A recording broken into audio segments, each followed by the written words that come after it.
எல்லோரும் எப்படி இருக்கீங்க? இப்போ வந்து உருளைக்கிழங்கு வந்து ஃப்ரை கிரேவி எப்படி செய்யலான்னு பார்க்கலாம்.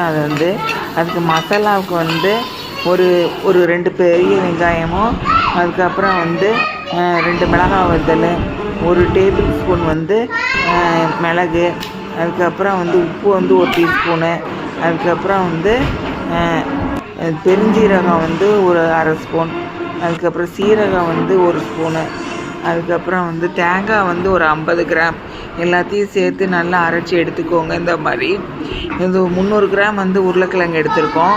அதுக்கப்புறம் வந்து பேனில் வந்து நல்லெண்ணெய் வந்து 2 கரண்டி ஊற்றிக்கோங்க. ஊற்றிட்டு கேஸ் ஸ்டவ்வில் மீடியத்தில் வச்சுட்டு கடுகு உளுந்தம்பருப்பு போட்டுட்டு அந்த மசாலா அரைச்சி வச்சதெல்லாம் அதில் போட்டுக்கோங்க. இது விருந்தார் ஆச்சி சமையல் தமிழ். இது சப்ஸ்கிரைப் பண்ணுங்கள். நன்றி. அப்புறம் வந்து இந்த மசாலா வந்து நல்லா இந்த பதம் வர்ற அளவுக்கு நல்லா நல்லா வதக்கிடுங்க. அதுக்கப்புறம் உருளைக்கிழங்கு வந்து வெட்டி வச்சதை எடுத்து அதில் போட்டுட்டு கேஸ் ஸ்டவ்வில் மீடியத்தில் வச்சு பக்கத்துலேயே இருந்து கிண்டி விட்டுக்கிட்டே இருங்க.